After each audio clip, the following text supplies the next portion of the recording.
going on, guys? Welcome back to podcast 129. I am Hunter Waldrop. To my right is Tyler Vaughn, and right below me, my fellow co-host, Mr. Jake Stinchcomb, the best to ever do it.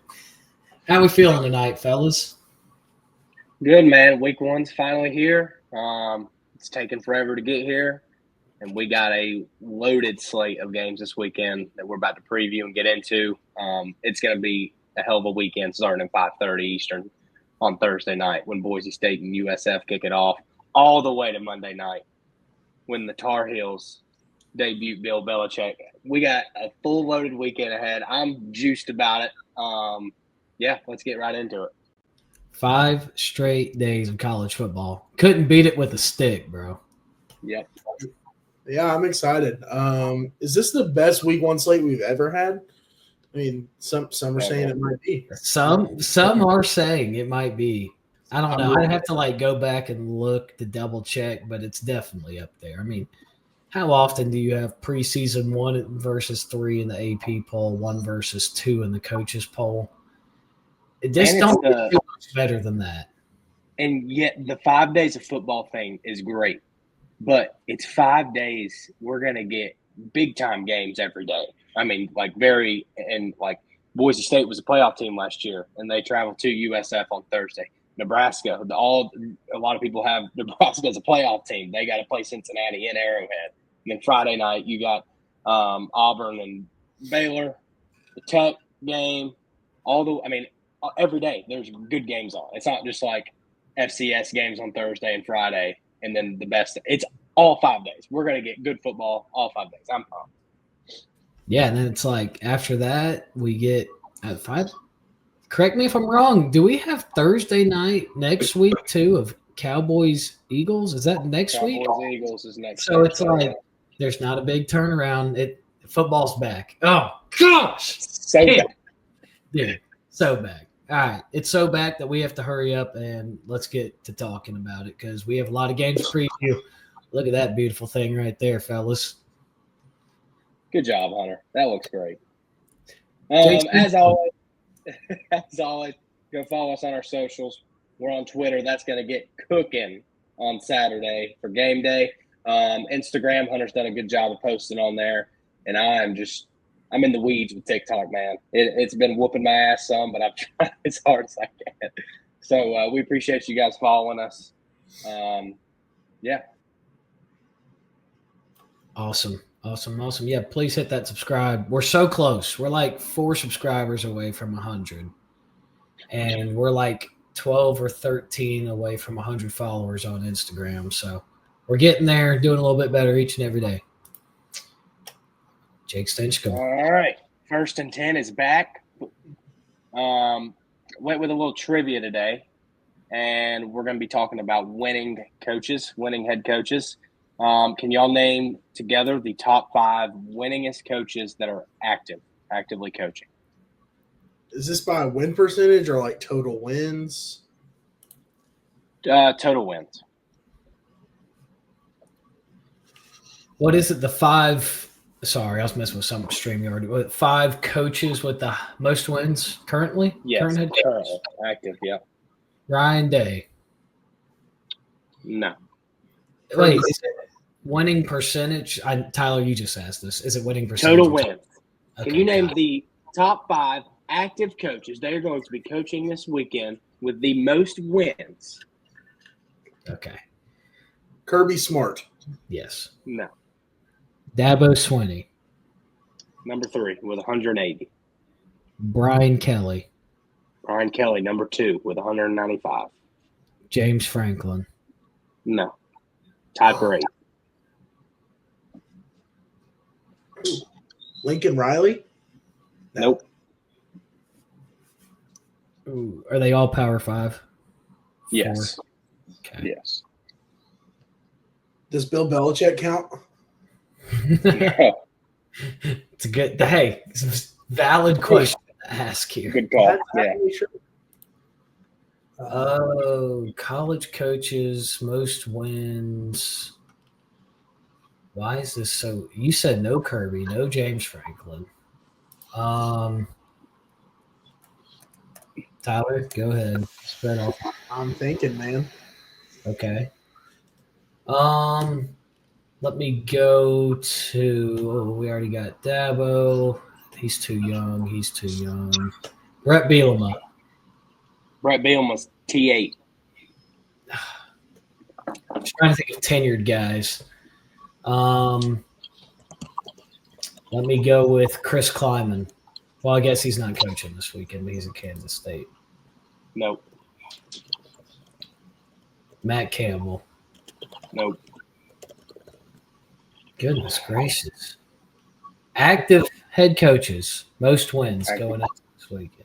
Mike Gundy. Mike Gundy, number 4, Oklahoma State. Good pull. We're missing number 1 and number 5. Could Bob Stoops be on there? Or Stoops? Not Bob Stoops. No. Mark Stoops. Is that what you're trying to say? Yep. I gotta say it, but Sark. Nope. Didn't think so.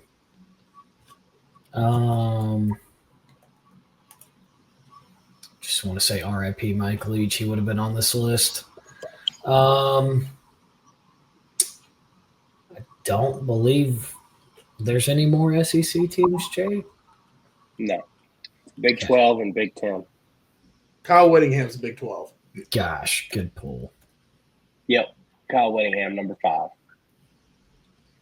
Big 12. So this is the winningest No, active coach. you got it. Or Big 10? Yes, Big 10. Kyle Whittingham was number 5. Utah. Number 1 is a Big 10 coach. Oh my gosh, this is rough. Well, not Brett Bielema. Oh, got it. Kurt Ferentz. Yeah. Kirk Ferentz, 204 wins. Makes sense. How long's he been? Bunch of old heads, bro. Yeah. If we were going off, I think we could have done a little bit better for his winning percentage. But hey, that's a solid stumper right there. That's the point. It's got to be And hard. this is 1st and 10. That was We might be at 1st and 15 now. Yeah. All right. First and 20. I'm going to set the stage. You wake up Saturday morning. The fellas are live from Columbus, Ohio. It's Lee Corso's last college game day, 9 a.m. You got Reese Davis, Herb Street, Saban now, McAfee, and then Lee Corso does his last headgear. We transition into one of the biggest week 1 games. And we don't have to wait till 8 o'clock. It's not at 3:30. We get number 1 Texas versus number 3 Ohio State at noon on Fox. First thing Saturday morning. Talk about one of the most anticipated games and a game with a lot of question marks. I kind of broke it down my own way. I'd like to hear what Mr. Stinchcomb says first, and then Mr. Vaughn, and then I will have some follow-up questions for you guys, and then I'll give my pick. So, Jake, take it away. Yeah, Hunter, like you said, can't ask for a better way to start off college football season with this game at 12 o'clock on Saturday. Probably would be better if it was at 7:30, a night game, but Ohio State always seems to play games that matter at noon, so I guess we're rolling with it. I'm excited to see what both quarterbacks look like. 2 new faces. I mean, we've seen Quinn Ewers and Will Howard for last year, and seeing 2 new guys at 2 programs that are established and two top 5 teams. You got the defending national champion, and then Texas, who everybody's picking to win the national championship this year. Very exciting stuff overall. So I'm going to dive in the way I broke it down. So Ohio State, I'll start with them. First point to me, I don't think that there can't be the hangover from the championship. Just like any team in any sport, when they win a championship, their first game the next season, a lot of people talk about there can't be that championship hangover, and I think that qualifies here. I mean, you got a lot of guys left, but there's a lot of the same. There's also the same DNA on that team also from last year. So come out fast. Number 2. Last year against Texas, Jeremiah Smith had 1 catch for 3 yards. Carnell Tate had a big game. I think he had 7 catches, 87 yards. I think they should feed him off of that. Give Julian saying easy throws early, but also I think everybody knows everybody's in the stadium is going to know Jeremiah Smith. He's the best player in college football. Feed Carnell Tate. Don't try to force things early to Jeremiah Smith because they're gonna be doubling. All the coverage is gonna be pointed towards him. So I think Carnell Tate has a big game on Saturday. I think he gets in the end zone, and I think he goes for over 100 yards. I really do. Another point for me on Ohio State, I think they should test the fact that Texas has rebuilt their interior defensive line. They lost guys to the NFL last year and rebuilt their interior defensive line all through the transfer portal. I think they got 4 new guys that they're going to be rotating in. I would test that. You know that the linebackers, DBs, you know those guys, but the interior defensive linemen specifically are all new faces. I would test that with your running backs. I know they got C.J. Donaldson from West Virginia, and I have no clue who the other running back is. I know there's 2. Maybe y'all can refresh me on that. But, yeah, I think those are some things to look out for Ohio State. And then Texas, I think the biggest thing, come out fast. Have something dialed up early. Arch is his first start on the road. It's a tough spot, but he does have some time. We talked about this in the SEC episode about Arch. I would get creative with it and try to go up early, get the crowd out of it. So, yeah, that's what I have overall. And then as far as the prediction goes, I'm going 31-30 Buckeyes. I think it's a close one throughout, but I can't. Jeremiah Smith's the best player in college football. This is defending national champion. Their fans are going to be up at 4 a.m. on Saturday. Place is going to be rowdy. Big noon kickoff. College game day is going to be there. NFL scouts everywhere. I'll take the Buckeyes, subject to change, but I don't trust Texas and Arch's first road start going to the big house and beating them on the road. So. I like that. The way I kind of broke this down, Texas is coming in with one of the most talented teams in the country, if not the most overall, and certainly one of the more expensive teams in the country. So, they're going to have players that are going to make plays. They got guys everywhere. However, Ohio State is also a very talented team. They have the best defensive player in the country, in my opinion, in Caleb Downs. They have the best offensive player in the country in Jeremiah Smith. And he is also, like you said, probably the best player in the country overall. They're playing at home in the Shoot on their turf. They don't have to travel. They're coming off a national championship, which, like Jake said, the title hangover, that's definitely a thing. However, I think that they are still a team that's going to come out and play their game. And unless Arch Manning can come out really early, like if I'm Texas and I win the toss, I'm taking the ball right away. Yeah. I'm going to try and make a drive. And if they can do that and take the crowd out, like you said, yeah, I think it's a very it changes things. But I think it's going to be very hard for Arch to do that in his first drive of his as a starter, really, in the Shoe against the defense like Ohio State. And I think the crowd does play a big factor into this game. I have Ohio State winning 31-28. Yeah, one more point before, Hunter, you can respond to both of us, but about Texas going on the road. Texas has shown us in the past 2 seasons in big games, they can be out physical. It doesn't matter who the team is. And I think Texas has to be physical throughout the whole game, flying around on defense. A lot of times you see it against Georgia. They got manhandled up front and they didn't win in the trenches in all games that they played against Georgia.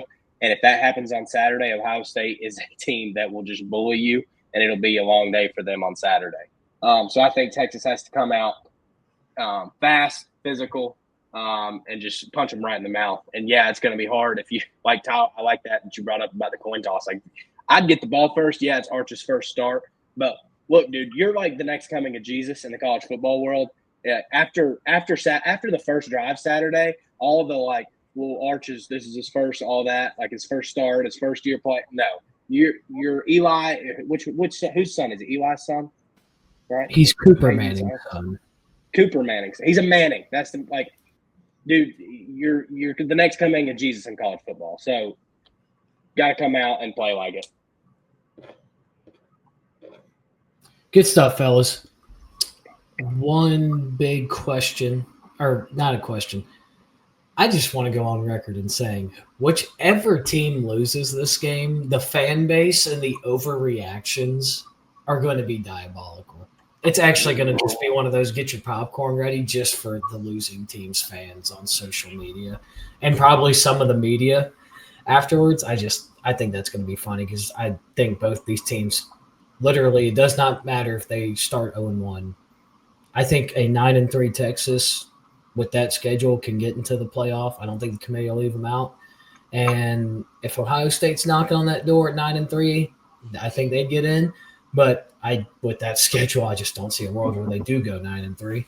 I think both these teams are playoff caliber teams. Just wanted to throw that out there. Okay, got a few this or that's for you guys personally, just to see where your brains are at. So would you rather have the top 2 players in the country, Caleb Downs and Jeremiah Smith, on your team, and then have a bunch of question marks and unproven talent in the other positions? Or would you rather have 5 of the top 10 players on your team that you just don't know where in the top 10 those 5 players are? I would say the top 2 players, and for this reason, those guys can change the game and the momentum of the game at any point, and you have them on each side of the ball. Like one over-the-top throw to Jeremiah Smith, it can change the game. A Caleb Downs interception or making a big tackle on a 4th and short on a flat route. Like either of these guys, and even Caleb Downs returning a punt. Both of these guys can change the game at any moment, and the other 5, like the other option, the 5 of the best 10 players, but you don't know about them yet. I mean, they're question marks. So that's me personally. Yeah, I agree, actually. I think that having one on each side of the field, as Ohio State does, those are going to be your guys that you're going to lean on. Those are the captains of your team. They're your leaders.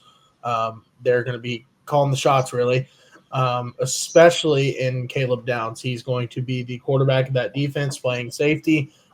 He sees everything. I think he's probably one of the more draft ready. I mean, as a sophomore, I think he could have went to the draft and been a top 5 pick. And you don't see that. And now he's had another year of development. I think that he is going to be a very scary player this year. Jeremiah Smith, I think he could have came out last year and been a top 5 guy in the draft. You know, that's special.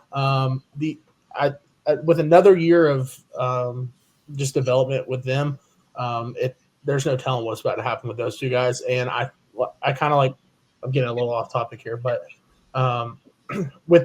like I was kind of trying to say, them being your leaders on both sides of the ball, you know that they are the best player in the country on offense and defense.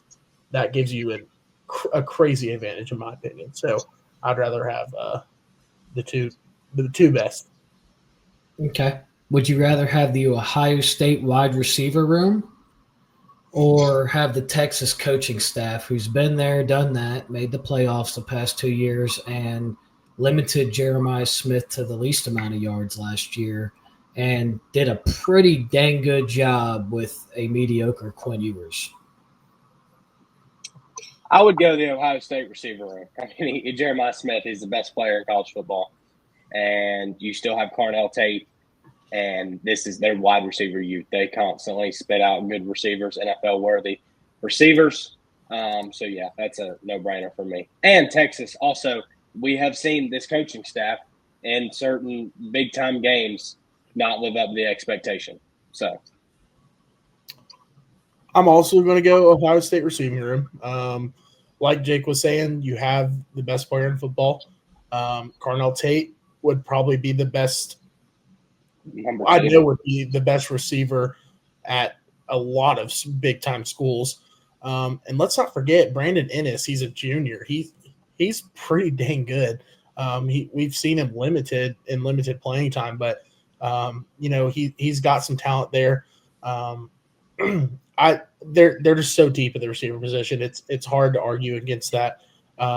the coaching staff, Texas does have a fantastic coaching staff. However, Ohio State does as well. So I know that they lost. It was their D coordinator, correct? They lost both coordinators. Okay. Yeah. Anyways, they've had a long time to fix that. They've had a lot of time to fix any kinks that were in that system. Obviously they're not going to come out and play perfect, but I think when you have the talent that you do at the receiver position, it kind of overcomes that any kind of issue. And then the last one I got, would you rather have Ohio State's home field advantage or Archie Manning as your quarterback? No, that's a no-brainer. Ohio State's home field advantage. This is his first start. If it was, Garrett Nussmeier walking into Ohio State, maybe we can talk. Or Drew Aller or Cade Klubnik, but it's not. It's Arch. And like I just said a few minutes ago, he's the next coming of Jesus in college football. But we haven't seen shit yet. And it's his time. And that maybe this answer for me will change on Saturday. If they go in and win by 2 touchdowns or just win the game in general and he throws for 250 and 3 touchdowns, then, the answer could change. But right now, it's the Ohio State home field advantage after coming off of a national championship. So, yeah, I'm going the same route. Ohio State fans are assholes. They don't play around when it comes to football. You're the Tennessee of the North. Yeah, they're just assholes. They love Ohio State football, and they're going to make sure that is known. And touching on the Arch situation, yeah, I think Jake hit the nail on the head. We haven't seen shit. Like, we don't know.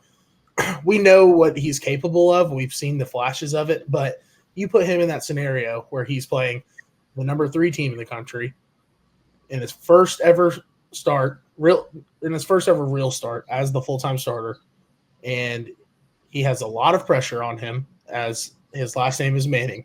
He is on the number 1 team in the country. He's playing in Ohio State on the road in his first ever big-time start.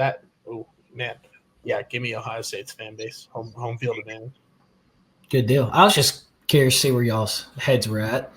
The way I broke this one down, I broke those 3 questions. Sorry, Hunter, I'm not. I know you haven't got to talk a lot, but those 3 questions kind of helped me confirm my pick of Ohio State. Like each of those, I leaned more the Ohio State option. So, thank you for that.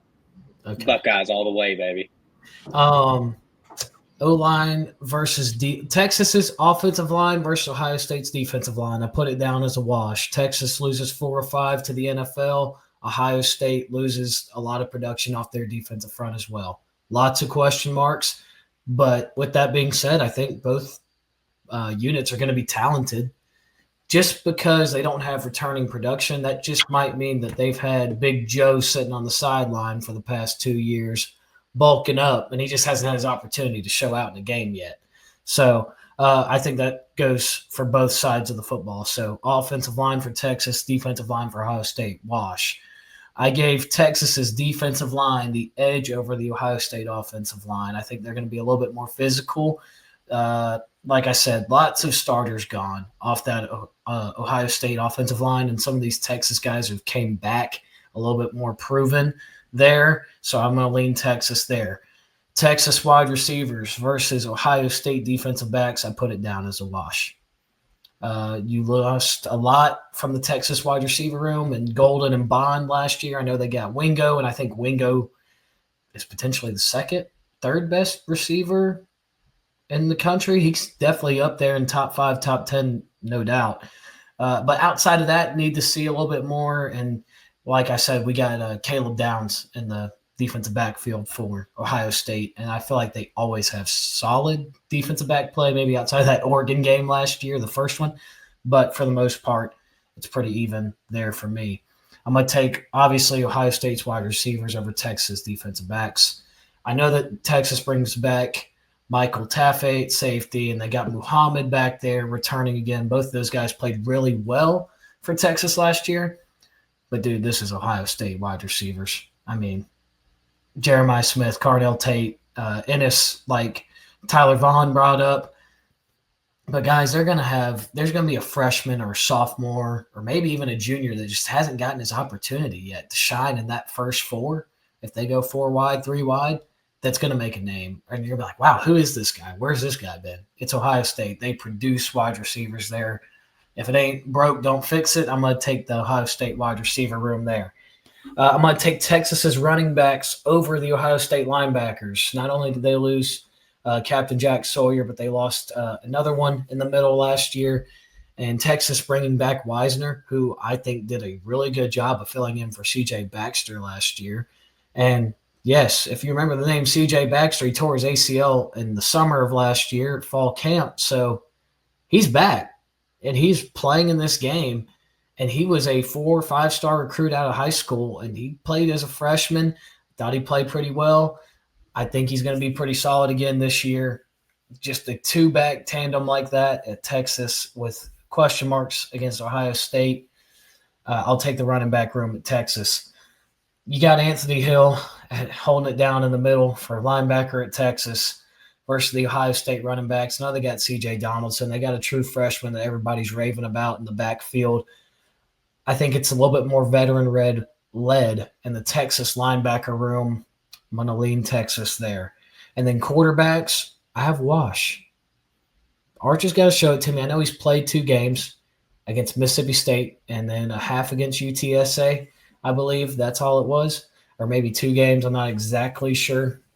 But when he came in against bigger game competition like the Ohio State game last year, he fumbled the football when he went under center.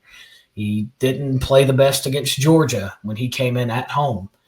So I just need to see a little bit more. Don't get me wrong. I think the kid's got all the tools, the intangibles to be very good and successful, and I think he's going to be a great college football quarterback. Just right now going into this game, haven't seen enough yet, and so the same thing goes for Julian Sayin. I mean, this guy was a 5-star. He was the Alabama guy. This was going to be the guy to succeed Jalen Milroe for the longest time under Nick Saban. But then Nick Saban retired. He is literally at Alabama for all of 2 weeks, goes to Ohio State, won the Elite 11. I think the talent's going to be there, and he's got the best receivers to throw to. If the Ohio State offensive line can hold up, I don't see a reason why he can't find success himself. Not enough people are talking about Julian Sayin. I think he has a real opportunity here to showcase his own name. So, and when I break it down like that, I got 3 washes, and I've got 3 going in the favor of Texas, only 1 going in the favor of Ohio State. Then we go into coaching staff here. Like I said, Sark, his staff's been there before. Ryan Day loses Chip Kelly at offensive coordinator. He loses his defensive coordinator to Penn State. He loses his running backs coach. He's got Brian Hartline calling plays, who's been the longtime wide receiver guy there. And he's got Matt Patricia, longtime NFL coach under Bill Belichick, had a short stint as a head coach at the Lions, and now is coaching the defense for Ohio State. They just haven't been there yet. You know, I think you look at Ohio State in November and you're going to be like, wow, this is a totally different team. So I just praise Texas while breaking down the matchup. Everything on paper is like, well, Texas there. And then I ask you guys those questions. I lean in different directions on some of those. And I think all 3 of them you leaned Ohio State. Yet Ohio State's favored by 2.5. Buckeyes win 24-23. You could put that in your pipe and smoke it. I love it. Especially we both have. I can't remember Tom's score prediction, but Tyler also had a 1-score game. Guys, I'm so sorry. I'm adjusting my desk, and I don't know if y'all just saw that, but I was like slowly lowering on the camera. I had to sit down. I like how you talked about Julian Sayin. Like a lot of the talk around this game is about Arch, just because of who he is, and we haven't seen much yet out of him. Julian Sayin, like you said, he's a 5-star quarterback. He was going to be Bama's guy, like you said. He was number 2 quarterback in his class coming out of high school. He was under Will Howard all year last year and got to play, 16 games, or not play, but be a part of those games, be a part of the scheme, the film, the preparation for all those games. Like, I don't – there's just not enough talk about him. And like you said, we've talked about, they got the best wide receiver room in football. So if Ohio State's line pass protects well, I don't see and they're at home. I don't see a reason why he can't play a fantastic game on Saturday. So, yeah, I think this game comes down to explosive plays, and there's one man on that field that can generate an explosive play at any given time. I think Julian Sayin can get him the football. So Let me roll with the Buckeyes. I think it comes down to explosive plays, like I said, game-winning field goal. Going to be down 23-21, game-winning field goal. Buckeyes win 24-23 at home. Arch Manning's first road start. I got to take the home team here. It really is what it came down to for me. But like the Buckeyes in the spot, clean sweep. Everybody on this show just picked Ohio State. Texas is going to win by 3 touchdowns. Probably.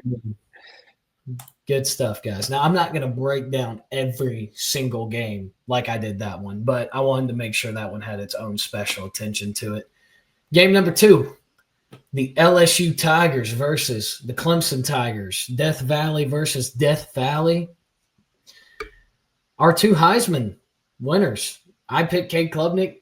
Tyler and Jake chose Garrett Nussmeier. These are 2 of the top 3 in odds, I believe, right now. Clemson, one of the top teams to win the national championship in preseason odds. So going to be an interesting game here. Tyler, I'll let you go first. What are your initial thoughts on the Tigers versus the Tigers? Well, kind of like what you said, LSU has a lot of buzz around them right now. I mean, I picked Garrett Nussmeier to be the Heisman winner at the end of the year. They have an improved defense from last year and an offensive line that's trying to fill some shoes and, in my opinion, the best quarterback in the country. But Clemson, Cade Klubnik, is going to be in New York at the end of the year. He is a stud. I think they might have the best front 7 in the country. If you look at their offensive line, just going down the list, Tristan Lee, he's going to play left tackle. He has 23 starts. And then you have Colin Sadler, who only has 6 starts, but he played in 13 games 2 years ago. Last year he got injured, so he didn't play too much. And then at center, they're going to have Ryan Linthicum. He has 14 starts in his career. Let's see. Walker Parks, he's a graduate senior. He's played in so many games. I actually know some guys that played with him in high school from Kentucky. He is a dog. He's played in a lot of games for them. And Blake Miller, another guy coming back that has played for them and has shown that he's a dominant force on their offensive line. Clemson might have the best offensive line in the country. And if you give Cade Klubnik time to get the ball to his weapons on offense like Antonio Williams and TJ Moore, I think the Tigers of Clemson are going to have a great day. So I've got in Death Valley, give me Clemson to win that one. I'm going to go with a score of, let's go 38-28 Clemson. Good stuff, Tyler. I like how you talked about the experience of the offensive line and just this team overall, like very experienced, a lot of starts. I'd love to hear the number of like combined starts across all 22 players. And I think that's one thing that must show that throughout the game, like we must see that like this team, they've been there. They're not shooting themselves in the foot. They're not making dumb penalties. There's no like dumb mistakes making.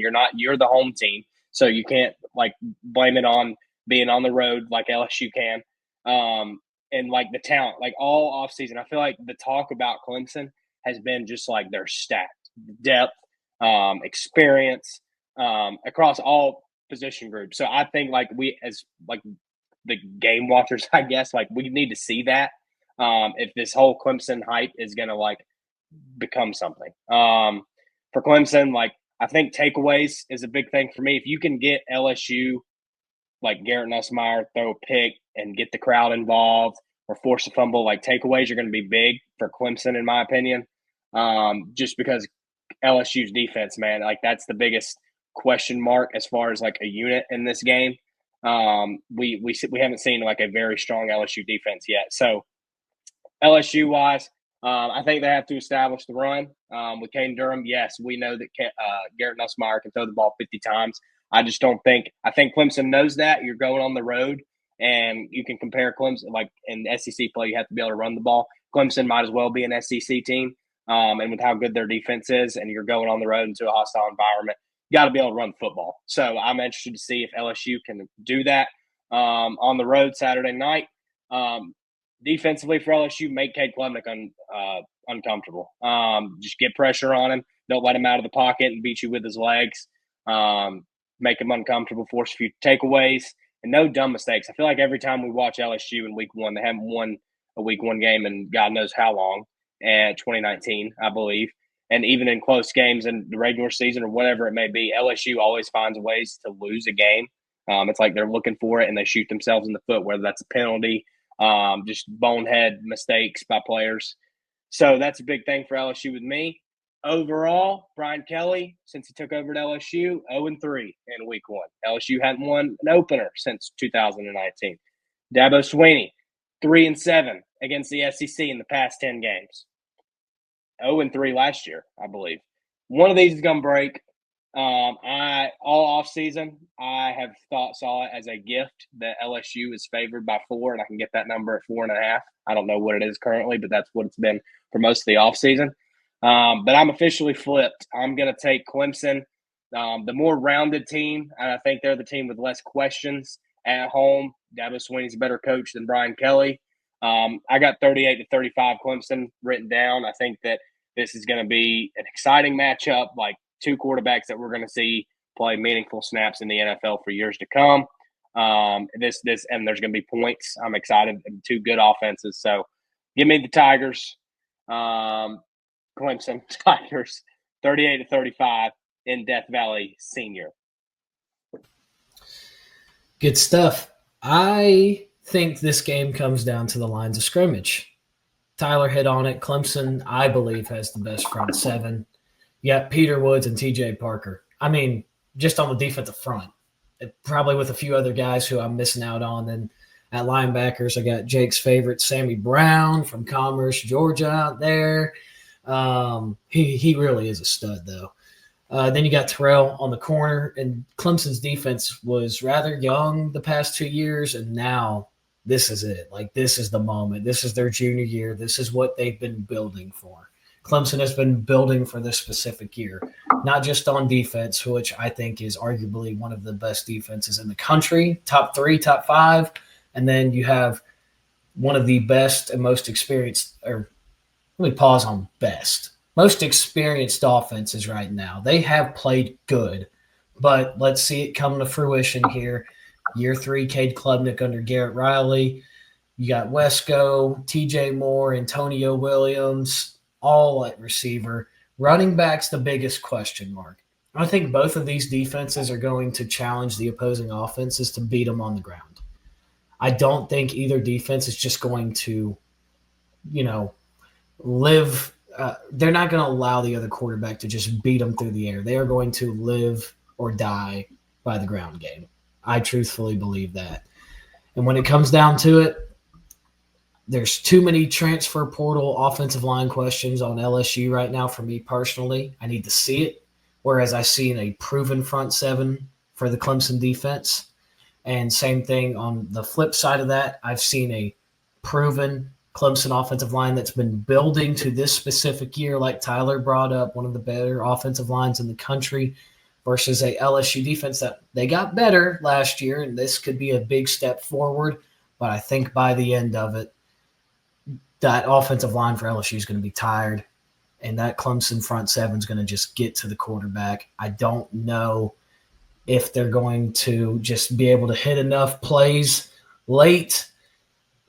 Jake, you brought up Cade Klubnik and his legs, or in the ground game for Clemson. Cade Klubnik can use his legs. We've seen him. This guy can run. He might not be freaking Lamar Jackson out there, but he's also he's a pretty fast quarterback, I'd say, for at least the college level. So with all that being said, as everybody knows, if you've been listening to this show all offseason, I'm high on the Clemson Tigers. I think the losing streak for the opening weekend for Brian Kelly continues to 6. Well, for LSU 6, Brian Kelly 4. Give me the Clemson Tigers in Death Valley over the LSU Tigers, 31-27. Good stuff. Another clean sweep, but something I thought about. I know you mentioned this, Hunter, with Texas and Ohio State. The overreactions to either team, but more so LSU. If Clemson wins, regardless of how or what the score is, overreact, just the panic in LSU and the talk around Brian Kelly over the next few weeks is going to get really hot. So that's good. That'll be something to see. Yeah, the biggest thing, like last game, Texas Ohio State, I really think either of those teams, they lose, like they'll be okay. Like Clemson can afford to lose this game playing an ACC schedule. Yeah. I don't know if LSU can afford to lose this one. Like if they lose this one, it could down spiral real fast. But then if you lose this one, you're kind of forced to go 7-1 in the SEC. Like, no, you can't go. It's going to be real hard for you to go 6-2 and get in. I am on record saying I think a 9-3 or 2 SEC teams get in this year, but it's going to be. You just don't want to. You don't want to be put in that spot. I see. I 100% think a 9-3 team can get in, but if you're if you bank on that, then you're not really. It's not in your hands. If you lose and then you go 7-1, like 10-2, you're in. You know what I mean? Like some things have to happen to go 9-3. Absolutely. That's what. But yeah, so we're all on Clemson. Yep. LSU. So take LSU. Yep. With the 4, take them outright. Take them first half money line. LSU about 3 touchdowns probably. Yep. Absolutely. Oh, a little Monday night. Yeah, Monday night football, or is it Sunday night? This is Sunday night football. Yeah. Notre Dame traveling on the road to Coral Gables, Miami to take on the 10th ranked Hurricanes. Notre Dame's a 2.5-point favorite. I'm currently flipping coins in my head as we speak. I've been doing that for the past 2 or 3 weeks. Mr. Vaughn, who you got? Actually, I know who you got, but tell me why you got him. So Miami is entering the Carson Beck era. Welcome to hell. Notre Dame is going to continue. Notre Dame is going to continue in their Jeremiah Love era.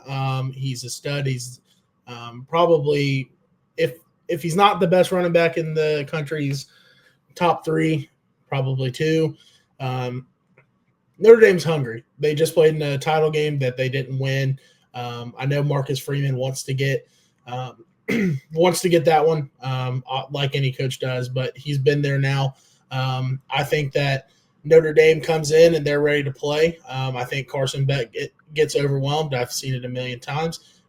Give me Notre Dame by – I'm going to go 7. I'm going to go Notre Dame 35-28.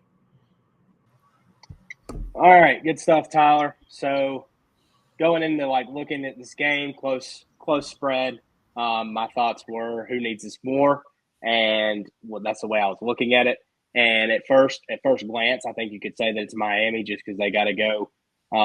They have they're in a conference. They need to win the conference to get in, or barely lose the ACC championship game, or miss it by going 10-2. But then I looked at Notre Dame week 2. A&M comes to town. If they lose this game, pressure's on. That's officially must win. And A&M's a more rounded. I think they have a better coach, just a better overall team than Miami. So I think Notre Dame needs this game more. Talking about Notre Dame a little bit, Jeremiah Love factor. I think that they're going to get him involved more in the passing game a lot this season. He's going to be a back that gets 4 to 7 catches week in and week out, because I think teams are going to load the box and know what's coming and force them to throw with a new look offense without Riley Leonard. Whereas, with Riley Leonard, they only threw the ball 10 to 20 times a game. So in Miami, it's Carson Beck era, like Tyler said. I think they got to come out fast and attack them. Notre Dame's strength is their secondary, but I'd go right at them out the gate, try to get in front, try to get in a shootout with Notre Dame, because I don't think Notre Dame can sustain that for 4 quarters if it's a shootout. And I think that's their key to winning, is just coming out. Don't try to get in a slugfest, slow drives. Come out firing, come out hot, try to score 30 points and score as much as you can.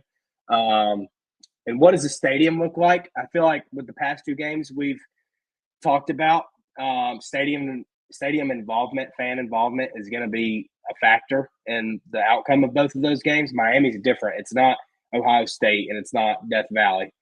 Does Miami's fans, do they show up? Is it loud there? Can they affect the game? And I think that's big with Notre Dame's – I can't – has Notre Dame named a starter for Saturday? CJ Carr. CJ Carr. So can that be a factor? Make him uncomfortable. So that was another thing I thought about. I got Miami winning this. I got Miami written down 23-17. I just don't think Notre Dame. I think a new look offense. Yes, they have Jeremiah Love, but new quarterback. Carson Beck's one of the best quarterbacks in college football. And I take them to win this 23-17. Yeah, see that you guys are on two opposite sides. I like Jeremiah Love. I think Notre Dame's got a great offensive line. They typically do. I've never not seen at least average, bare minimum Notre Dame offensive line. It's usually one of the top in the country. Always going to have a good tight end. I think this is one of their better years at receiver. They got Greathouse returning and a few others from last year's national championship runner-up team. Quarterback, obviously, big question. True freshman CJ Carr. It's a little concerning to me that he won the starting job so late and that the other kid, Kenny, I think it's Kenny something, the backup, was just so close in contention. Like for the longest time, it was like Carr. But he won the job late. And then you look on the other side of that, you got Carson Beck, the veteran, the leader, coming from a spot where I think for both sides it was best for Carson Beck to move on for totally different reasons. Carson Beck losing the Miami receivers that Cam Ward had last year, a little skeptical about that. However, Miami did attack the transfer portal at receiver. I think they have a really good offensive line. I think Miami does have a really good offensive line that can match up well with that Notre Dame defense. And I think Notre Dame defense is the strength of their team altogether. Notre Dame losing Benjamin Morrison, Xavier Watts. Jake, I know you pointed out their secondary, but those were two of their key guys that they ended up losing. So interested to see how those holes fill. Just a little curious. Lots of question marks all around. Miami's defense last year, one of the absolute worst in the nation. They bring in Minnesota's defensive coordinator from last year, which is, I think that's a really good hire. They need somebody with some of that Big Ten toughness because, I mean, it's not like anybody was scoring outrageous amounts of points on Minnesota. So, and that was consistent year in and year out. So I think that's a good hire. Notre Dame gets a new defensive coordinator. So lots of question marks in this game. Jake, you brought up the home field. I don't think it's going to be too effective. I think the only way the home field is effective is that Notre Dame's not playing in their own stadium and that they had to travel. Yeah. There's potential for rain on Saturday too, or Sunday. This weekend is like a tropical storm. So which I favor Notre Dame in that situation, to be completely honest with you. Yeah. I do favor Marcus Freeman and Mario Cristobal. He's proven it up to this point, whereas Cristobal is like, he's been right there at Miami, like right there a few times and just came up short. With all that being said, how is the spread only 2.5 for Notre Dame? Like, I know that home field, there's no way home field advantage is baked into this because Miami doesn't really have a home field advantage except for the actual travel, which you want to talk about travel. Miami has to get on their own bus and travel like 35 minutes to their football stadium. So, being said, this 2.5 line's just sketching me out. Give me an absolute crapshoot of a game. I can't believe I'm about 23-20. The Hurricanes win. Carson Beck era is here, baby. Not confident in that pick whatsoever. I do like Beck in a revenge year. I told Jake and Tyler before the show I was going to just flip a coin, but subject to change. But I do like Miami. Right now, when we're recording this, I like the Hurricanes. So that's what I'm going to roll with. Not confident. Definitely the least amount of confident that I have based off the other two games. Like, I've been on Clemson all offseason. I've been on the Buckeyes, especially recently with every talking head in America taking Texas. Makes me feel a little bit better until I got on this show and everybody picked Ohio State and Clemson to win. So now I feel a little skeptical about it. But this game, I don't know. We'll see. But I'm going to roll with Miami for the sake of picking the winner here. So, Slog Fest. Here's some other notable Week 1 games. Like Jake said at the top of the show, we have football Thursday night, Friday night, Saturday night, or all day Saturday, and then we even have a Sunday afternoon game and a Sunday night game, and then we have a Monday night game, which we didn't put TCU North Carolina up here, but within good reason. I will go ahead and hit on that right now. Nobody knows how to preview that game. If you think you can tell me how to preview that game, you're wrong. Nobody knows what the hell North Carolina's trying out there. So there's your North Carolina TCU preview. Sit back, grab your popcorn, and see how it goes. All right. Auburn traveling to Waco, Texas to take on the Baylor Bears. I'll go first on this one. We're gonna keep these a little bit shorter than we did the other three. Auburn road spot here. Still has not announced Jackson Arnold as their starting quarterback officially yet. Hugh Freeze has brought up, I think this is a joking comment, but still he did say, yeah, we got a chance to play all three on Saturday. And if he was a smart man, he would just play Ashton Daniels. I would have already picked Auburn to win and moved on, but that's not the case here. Probably going to play Jackson Arnold. So I think last year was rock bottom for Jackson Arnold. Bad offensive coordinator hire, bad situation. Your top 5 receivers all injured, pretty much out for the year. Offensive line was bad. Definitely not the same setup that Mr. Mateer has this year. With that being said, I think the only direction is up. I think Auburn's offensive line for once is the strength of its team. I don't like that Auburn lost Jarquez Hunter. I think more than just a running back, he was the guy, the leader, the guy they turned to in the huddle when stuff hit the fan, because I sure as hell wasn't Peyton Thorne. That's a question mark, but they do got Cam Coleman. They got Eric Singleton, but can Arnold get them the ball on time? I don't know. We're just going to have to wait and see. It's almost like this RPO offense is in favor of Hugh Freeze and Jackson Arnold, but I guess I got to see it first. Auburn's defense, I figured they'd be mediocre, like the normal Auburn defense is. There's not like a superstar name that I feel like I have to cover on the Auburn defense. I think they're going to be solid. Don't think they're going to be bad. Don't think they're going to be outrageously good. On the flip side of that, Baylor, Dave Aranda, another guy who his job's kind of on the hot seat. Guy started off rough last year, tallied off 5-6 straight wins to end the year last year. Defense finally came together. He's calling the defensive plays again this year. They made that quarterback switch to Sawyer Robertson, and, man, they just went on a run after that. So now he's had an entire offseason with his guys. They attacked the transfer portal.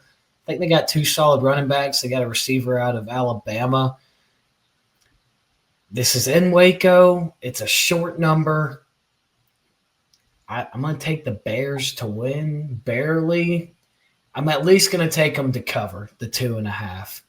Flip a coin on who wins the game. I'm going to lean Baylor for the sake of making a pick here, but would like to hear what you guys have to say. Yeah, I think the biggest question for me, and you brought this up, is losing Jarquez Hunter, and he was one of the most underrated, not talked about backs last year, and a concern for me is them not having that premier back that they're talking about. And so for me, I think they're going to be one-dimensional. I think that's going to be Auburn's problem this year on offense, is they're going to be one-dimensional, and it's a whole new look on offense, new guys at receiver, new quarterback, new system, and you got to travel on the road to a team, a program that's very hyped up about the way the season ended last year, a very well-rounded defense.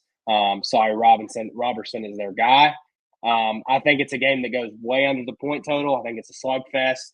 A lot of turnovers from both teams. I have Baylor 17-14 game-winning field goal. I actually have the opposite. I've got Auburn 17-14. And I think that it's going to be a low-scoring game. I'm not completely sold on Baylor yet. I know that they have a lot of momentum, but a little bit of SEC bias here. I'm gonna pick an SEC defense in this game. Also, I'm pretty sure I read that a better put $500,000 on Baylor to win this game.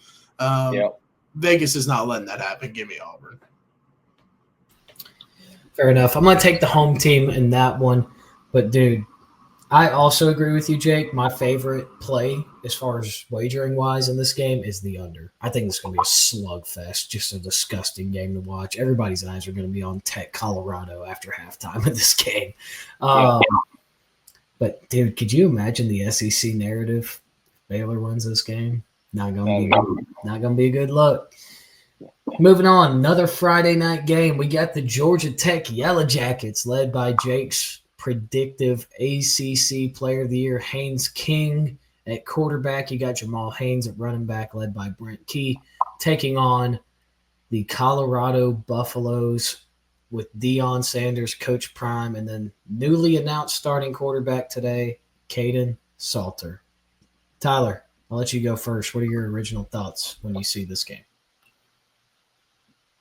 I think that Haynes King is one of the most underrated players in the country. I think he's a very physical quarterback that's going to put his body on the line to do whatever that he needs to do. We saw that multiple times last year. I think they added weapons. So I think that Georgia Tech we talked about in the ACC preview. I think that Georgia Tech's a sleeper team. Colorado lost a ton of talent. It's hard to recover from that. So I think Haynes King shines in debuting this new and improved Georgia Tech team. And I've got Georgia Tech winning by at least 2 scores. Yeah, I got Tech in this one as well. I just think with Colorado, they lost their 2 celebrities who are going to be playing meaningful snaps in the NFL this year. And the past few years with Colorado in these big-time games, like early on in the season, like they've been carried by that production from Shedeur and from Travis Hunter, and having to replace that week 1 against the Georgia Tech team who is established. They're bringing back most of the same pieces from last year. They have the same DNA, smash mouth football. They're going to run the ball. And I just don't think I don't think they match up well with Tech. Yeah, they're at home. I just don't think it's a good matchup for them. And Georgia Tech, like Tyler was talking about, Haynes King, I think they're going to be a run all over them. I think that, excuse me, they're going to be able to do whatever they want offensively. And another factor for me, I think 2 weeks ago, it was Georgia Tech's final preseason scrimmage. And Brent Key came in into an interview. I watched this interview just talking mad shit about his team, how they're not ready to play a game. They can't beat anybody. They're soft, all this. Brent Key's one of the biggest, hard dick coaches in the country. And I think that he's going to have his guys ready to go into an environment like this with all the lights and cameras around Colorado as it is. Shedeur and Travis Hunt, they're all going to be there. The broadcast is going to be centered around Colorado. I have Georgia Tech in this one, 38-20. I think they win. I think they cover with ease. So, Hunter? Yeah, good stuff, guys. I am a little skeptical about this game, not going to lie. And the only reason why is because Georgia Tech's such an obvious pick. It might be so obvious that they lose the game outright. Everybody in the media, including and I'm on Tech to win this game too, just like you two guys are. Tech is the obvious pick. I think they're going to out-physical Colorado. Colorado has not been able to run the ball the past 2 years. They've just thrown it in the air. Travis Hunter, and it's not like they just lost Travis Hunter and Shedeur. They lost LeJontay Wester. They lost Jimmy Horn Jr., who those 2 guys both had a lot of production for this team the past 2 years, especially last year. The defense got a little bit better as the year improved. Nothing too special over there in Colorado. Another reason I like Tech in this game is and I don't want this to be taken out of context or said in the wrong way. I am so happy that Coach Prime is okay. I am so glad that he beat cancer and he is able to coach football this season. With that being said, he's only been with the program for 2 or 3 weeks. He has not been there for most of the summer. It's been his assistant coaches running the show. That doesn't really set me up to have a lot of belief in Colorado to do good against a physical team in Georgia Tech. Another game I like the under in. And I think this game finishes closer to the number of 4 than what most people expect, not because I think Colorado keeps it necessarily close, but just due to time of possession that Georgia Tech has the football. I think they're going to wear out Colorado, and over the 4 quarters, I do think Georgia Tech wins the game. My favorite play is the under and Tech money line as a parlay piece. if I had to pick a spread, I'd pick Georgia Tech. Just don't know how I necessarily feel about that altogether as we're getting closer to the game. But I do like Tech to win. Like Jake said, Brent Key. When a guy's publicly chewing a team's butt to the media, that lets you know that they're ready to play. And that Brent Key's going to have them ready to play. I think he's just really hard on them. But everybody's stuck on Haynes King as being this physical, tough guy. And yes, he is all that. He's a great leader, the captain of the team. Guy can also sling it. And he's got Eric Rivers now from FIU. I think that's going to be pretty deadly combo in the ACC this year. So I do lean Tech here. I think they will win. I don't know by how much. I think time of possession kind of messes with that number. But like I said, it's a little it's becoming a little too obvious, a little too hyped up for me to say with confidence that Tech wins by 2 scores like I have been all offseason. It'd be the most Colorado thing ever to like get this win for Dion after the hard offseason that he's had with cancer and with everybody picking Tech. But I am going to pick Tech to win. Good stuff. So we all got Tech on that one? We do, which means Colorado by 10. Moving on. I'll lead this one off, keep it short and sweet. Well, no, I don't know. I like to shit on G5 Joey a lot. I'm on the under train a lot here. I don't think Tennessee's offense is going to be they're going to be faster, but I don't see them having much success as they've had the past 2 years between Nico and then even the year before that with Joe Milton and then even the year before that with Hendon Hooker. I don't think you're going to see that offensive efficiency. You do lose Squirrel White, too. You lose a few other receivers. I think they're going to be more of a physical football team this year, and I think their defense is more the strength than the offense. Josh Heupel is going to run the ball. It's just what he does. I need to see who these backs are that he's going to be running because the backups that went in against Ohio State last year when Dylan Sampson went down weren't worth a dang. Now, granted, the Ohio State defense last year is not the same defense that Syracuse is going to run out on Saturday. But I like Fran Brown to keep this within 14.5 points. And we'll get, I think I have that on one of my best bets of the week. Even if it's a backdoor cover, I think Fran Brown and that defense, crazy. But tell me Fran Brown hasn't been on the phone with Kirby Smart, his former boss, for the past few weeks, dialing up with the one guy that has been able to stop the Josh Heupel offense effectively over the past 3-4 years. Tell me he hasn't picked up a few tips from Kirby. So I like Steve Angeli. Now Syracuse lost receiver, lost running back, lost quarterback. They got a very tough schedule in the ACC relative to competition. I do think Tennessee wins this game, but I like the under and I like Syracuse to cover. Good stuff, Hunter. Finally got some contrary here. I'm actually high on the over in this game. I think that I'm skeptical about Tennessee's run game just because they don't have that guy that's kind of emerged in the offseason that we know of, and that's going to force G5 Joey.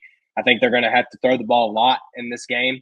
Syracuse, on the other hand, a good quarterback, Steve Angeli. I mean, we don't know if he's good, but coming from a good program.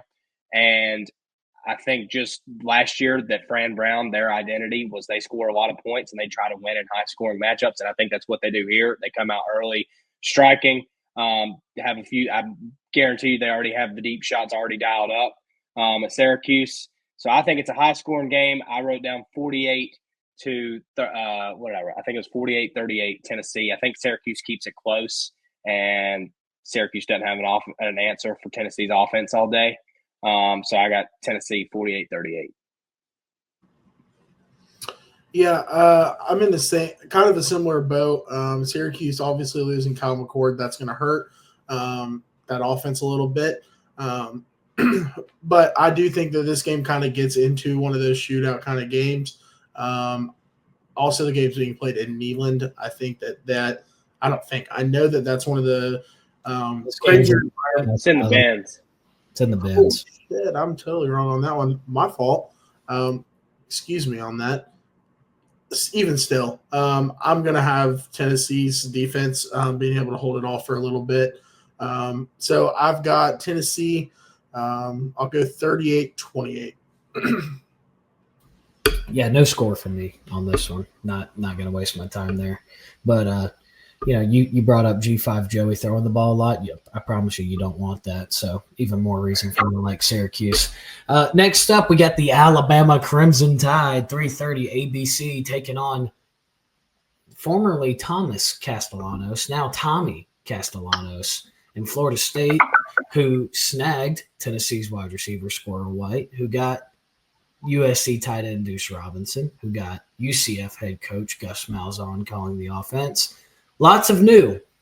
So my biggest thing for Florida State this year is that, 2 years ago they attacked the portal and dang, they went undefeated and just missed out on the playoff after a tragic injury to Mr. Jordan Travis. And then last year they filled up on the portal and, we all know how that one worked out. 2-10 for the Seminoles.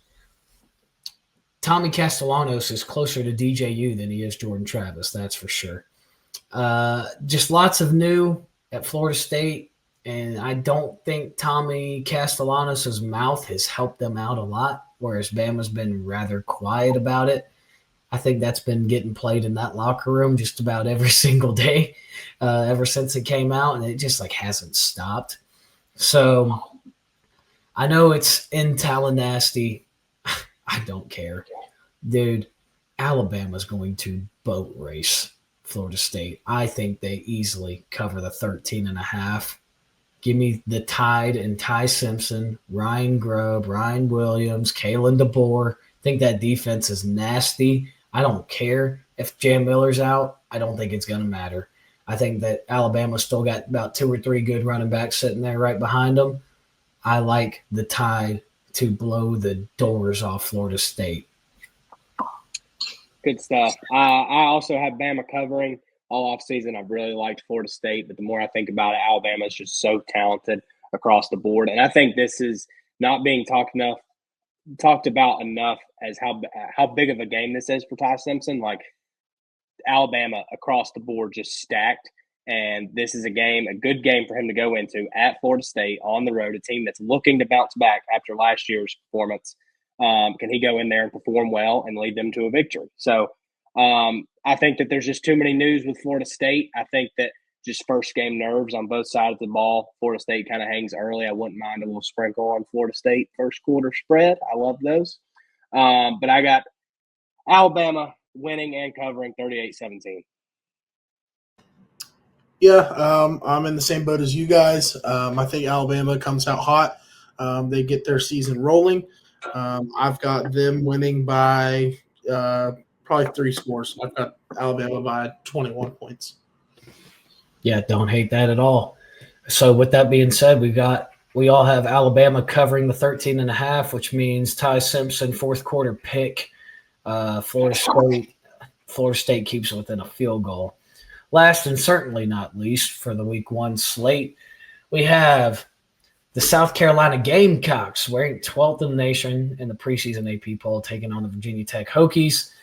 So Brent Pry, probably the guy that's on the hottest seat in the ACC, I would say, just has not worked out there. Had Kyron Drones come back, and he's come back again this year, but came for his 3rd or 4th year last year, just never panned out.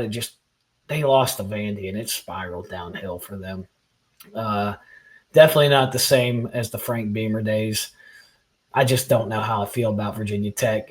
Now, with that being said, the spread is rather short. What is it, 7.5, 8.5, depending on where you look at. But you just got Lenore Sellers. And speaking of Beamers, you got Shane Beamer, Frank's son, on the other sideline. I know South Carolina's got a lot of new, but I think this is one of those SEC show you what I got type of games. I think this is a good game for Nick Harbor to show what he's got now that he's football full-time and has been noted as that number 1 receiver going into this year. I think it's also a good opportunity for the other receivers in that room to show what they got, and even the running back. I just think the defense is going to be too much. I know that they lost a lot, but every time we doubt South Carolina, they usually prevail.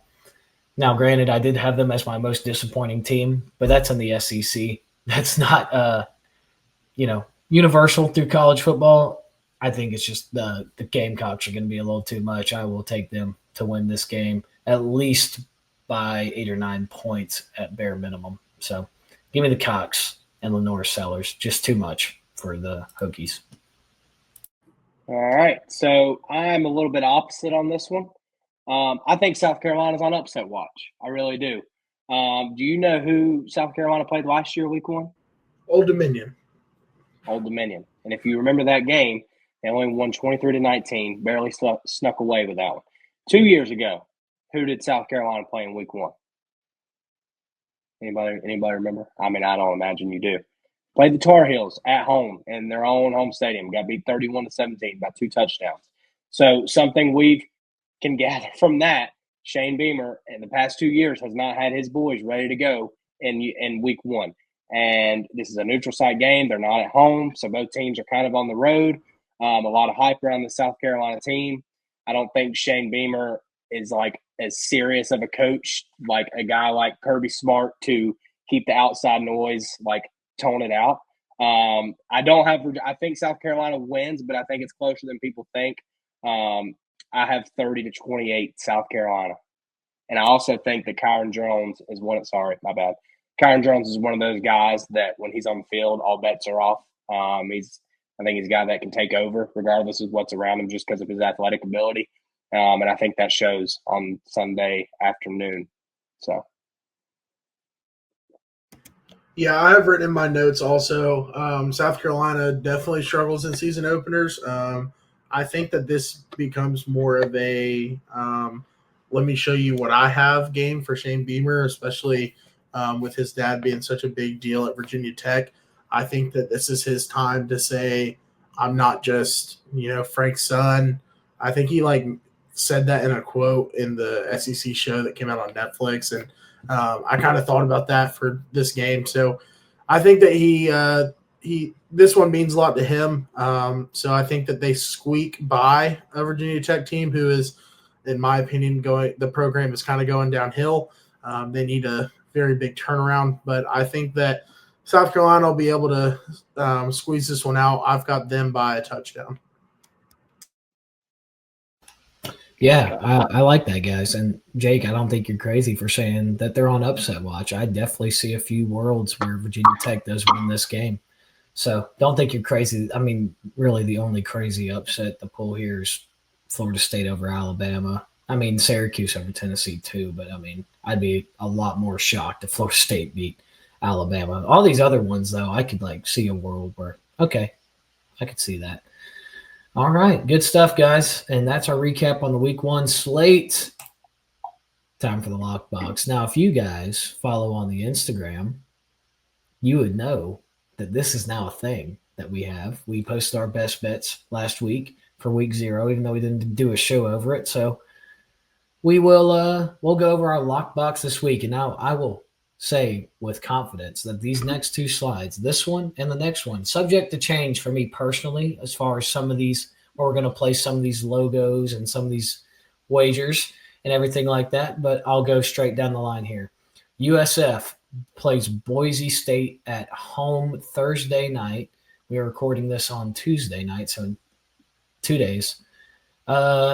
I think Byron Brown and Alex Golich give Boise State a run for their money. I think it's going to take Boise some time to get together their offense with no Ashton Jeanty. He was such a trademark there. And I think with a healthy Byron Brown, I think USF, and they've got some pretty solid talent in the American Conference. I like them to keep it within 6.5. Call me crazy, but sprinkle a little bit on that money line for the Bulls.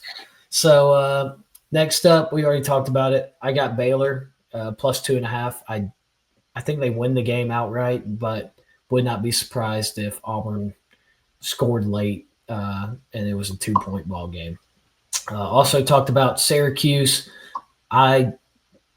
Fading G5 Joey is going to be one of my favorite things to do all year. Syracuse plus 14.5 keeps it within 2 touchdowns. Pray for a backdoor cover there. Tulane -6. They play Northwestern this week. Not often you see a G5 team that lost a lot of production still favored by a touchdown over a Big Ten team. I know it's Northwestern, but still, I feel like this is still a little big. I think it's pretty telling as well.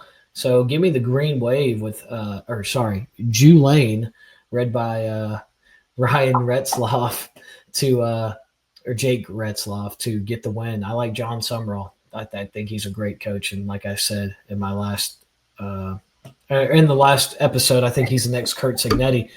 Last but not least, this is definitely a bullish one here, but if you've watched Ole Miss games against these G5 and FCS opponents, they don't just win.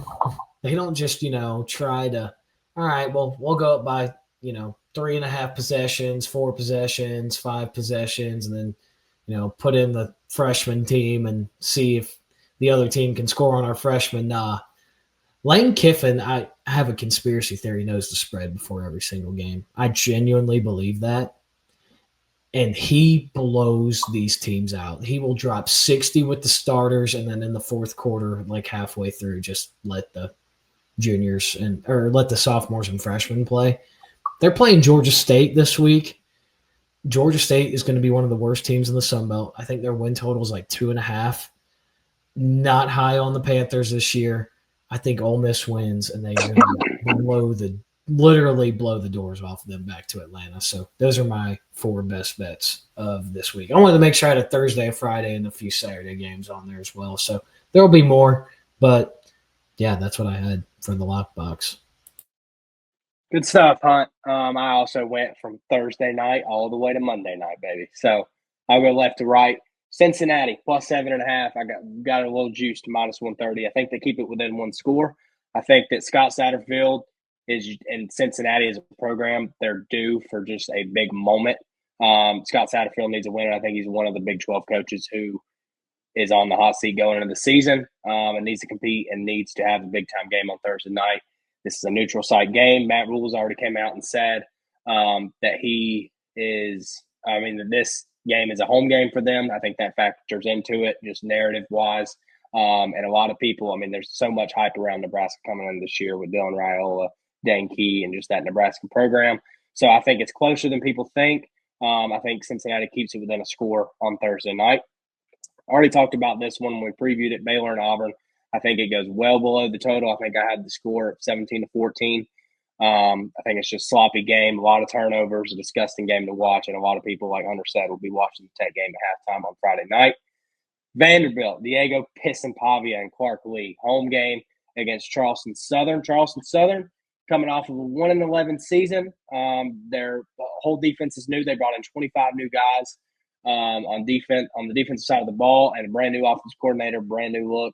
Hunter, you about to say something? I always know when you're about to say something. This is the FCS podcast brought to you by Jake Stinchcomb. I was in the weeds on this one. I got Vanderbilt winning big time. They covered the 36.5 week 1. If you go to Vanderbilt or you live in the Nashville area, you might be able to see them downtown Nashville on Broadway Saturday night after a big win over Charleston Southern. Next one, I got LSU Clemson to go over 57.5. The first reason is vibes. Saturday, me and Hunter are going to the Georgia game together. We're going to be watching ball all day. Tyler's going to meet us after the game. We're all going to be watching. We're rooting for points. All right. These are two of the top 3 quarterbacks and probably the 2 best quarterbacks in college football this season. 2 of the most explosive offenses. Give me points. Give me points. And an instant classic on Saturday night in Death Valley. Monday night, TCU Carolina. I know Hunter said that there wasn't much to preview on this one. I'm not falling for the Belichick narrative. There's question. We've talked about questions for some teams, and some we're not for sures on. One thing we're not for sure on anything about is North Carolina. No clue what's going to happen. No clue what they're going to look like. But we know that Sonny Dykes is one of the best coaches in college football, not talked about a lot. Josh Hoover is going to be the best quarterback in the Big 12 this year. Give me TCU to blow the doors off the Tar Heels on Monday night. Blow the doors off them. 38-3 TCU. UNC's a walking question mark. Yeah, there you go. They're a walking question mark. So those are my 5 best bets of the week. Tyler, I'll hand it off to you. Yeah, so I've already touched on Alabama. I don't know why the spread is this low. I think they cover convincingly. I've got them winning by, like I said earlier, 3 scores. So give me Alabama to cover. Utah is going to go to UCLA and play a seemingly struggling program. They have, I heard Liam Blunt that they have their 2 best receivers doing load management right now, and the season hasn't even started. So don't really know what's going on over in LA. I've got them to win by certainly more than just a touchdown. So I've got them covering. Touched on this again already. Notre Dame, they're going to win against a Carson Beck led Miami by I think I said 7 earlier, maybe 10. I'm confident Notre Dame in this one, so I'm hammering the spread on that one. App State is going to host UNC Charlotte. They're only favored by 6.5 points. I think they win it by a couple of scores. App State, one of the better teams in the group of 5. UNC Charlotte, what the hell have they proved to us ever? So I have got them getting a win on Friday night and covering the spread. And then Cal is going to Oregon State. This will be a late Saturday night game. I know that this is the lock box, but I think that this game is close. But I do like Cal getting a win. I just think that they're more talented than Oregon State is and in a better spot right now. So I've got them covering the 1.5 spread. What's Cal's quarterback's name? Oh, let's read it out. Encyclopedia. Let's see here. I need to see it in front of me. For those watching at home or listening, please go look up California starting quarterback, and y'all try and pronounce this kid's name. His name is Jaron Kiawe Sagapolutele. Good try. There it is. Moving on, the triple option, which also, if you follow us on Instagram, you know is a thing. This is our name for our 3-leg parlay that we have. Subject to change, at least from now until we post on Saturday morning. My pick was South Carolina. Tyler had Georgia Tech, right? Did you have Utah? You had Georgia Tech. Jake had Utah. Yeah, I'm more confident in Utah and Georgia Tech. I threw South Carolina in there, but subject to change. Plus 200 right now. If you're watching live and you like that, put that in your pipe and smoke it. Moving on. Saturday Shockers. Now, this is new. This is a new thing that we got going on. This is going to be our favorite upset pick of the week. Outright money line, not, I think this team covers. No, these are teams that are under the radar, games that nobody's really talking about, some G5 teams in week 1 taking on some Power 5 teams. And I'm going first. If you listen to the win totals and our CFP preview, you know how I stand on the Southern Miss Golden Eagles. They're playing at home. They're playing in Hattiesburg, Mississippi on Saturday night against Mississippi State. Or I'm pretty sure they might be playing at noon. I'm not sure. But with that being said, they're playing on Saturday. They're spotting the ball with Charles Huff on Saturday. Marshall South and the black and gold. Give me the Southern Eagles, the Southern Miss Golden Eagles, plus 385 on the money line to take down Mississippi State and Jeff Lebby. Come on. We're all over it, baby. Love it. My pick, Toledo. I think there are 4 things, and they're sorry to preface this. They are traveling to Kentucky on Saturday, a team that I am not high on at all going into this season. 4 things that Toledo has that Kentucky does not. Toledo has top 50. They're a top 50 team in returning production. Kentucky is not. Jason Candle, their head coach, this is his 10th season as a head coach, has his team trending in the right direction. Mark Stoops does not. Toledo is the favorite to win their conference and a G5 playoff spot contender. Kentucky is nowhere near playoff spot contender. I know they're not a G5 team. 4th, fans. Toledo, I don't know a Toledo fan, but I can tell you that they're pretty freaking excited about this season because they're the favorite to win the MAC. They could sneak in as a G5 team. They're one of those teams that could get there. Kentucky fans might not even show up at the damn game on Saturday. They're at the basketball gym getting ready for basketball season to start. Give me Toledo. This line actually, I just looked. It jumped up to 9.5, so the odds there might be a little more juiced. Kentucky's on upset watch on Saturday. I think Toledo wins it. I think they shock the world. Another thing that I forgot to leave out that Toledo has, Kentucky does not. Tucker Gleason, their quarterback, coming back. This is a fifth-year guy. His second year starting at Toledo. Who in the hell is Kentucky's quarterback? I don't think they're going to be able to score this year, and I think it's a disastrous start. 0-1, Kentucky Wildcats. You know it's Zach Calzada, right? And he's been there. He's been all around the place for a long time. I did not know that, but doesn't change my answer. Give me Toledo. It is Zach Calzada. I do want to throw it out there. You can get the Southern Miss Toledo Stench and Hunt Saturday Shocker parlay 2-legger at plus 12.50. $10 pays $125. Just throwing that out there. It might or might not have already been placed by yours truly. So just don't add mine in there, I guess. But I have Coastal Carolina.